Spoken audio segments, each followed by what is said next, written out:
So back in the fall of 2006, Howard Stern's radio show had barely been on satellite radio for less than a year, and there was a strong push from the company to promote the service and get new subscribers.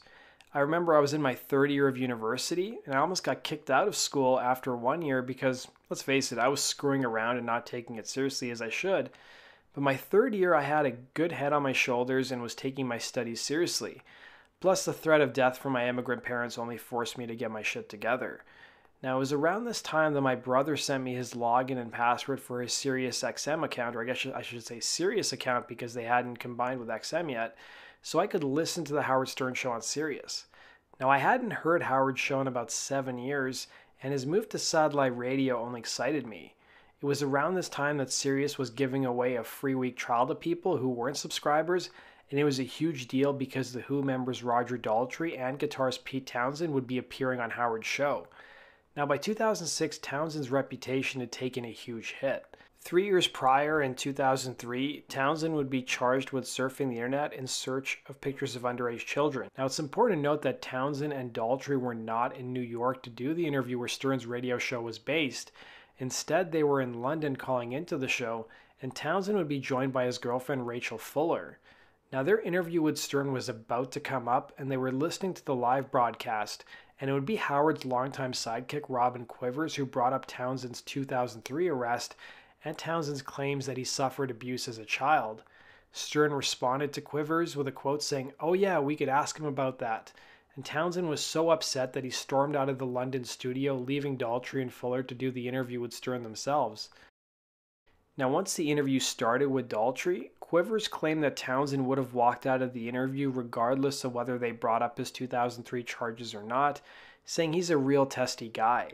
Now, Daltrey, who'd been a longtime friend of Stern, accused the radio host of, as he put it, sniffing dirty underpants, and would go on to say, "Can you imagine you're accused of this stuff and then you're found not guilty?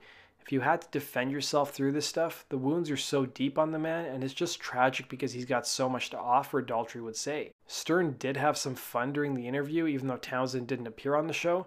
He referred to Townshend's girlfriend Fuller as Yoko when she revealed that she helped write a song on The Who's new album at the time, Endless Wire. They were on the show to promote the album, their first in nearly 24 years. And Stern would end up apologizing to Townshend, telling his girlfriend and Daltrey, "Tell Pete I'm very sorry. We would have had a great interview with him. I really wish he'd reconsider. We adore him." So about a week after the interview happened, Townshend explained why he walked out of the show, posting on his official website, "I would not say that I stormed out of the interview with Howard Stern. I'm not angry with Howard or his team, and they have the perfect right to discuss my past whenever they choose. I'm a public person. I decided not to join what was developing into a lighthearted inquisition of subjects that cause widely felt discomfort when not seriously addressed." He went on to explain that he is not yet comfortable talking in depth about the arrest and the personal damage it did to him, saying, "The story of my life is as yet untold. Until I complete my memoirs, I rely on my family, friends, and colleagues to believe in me almost unconditionally.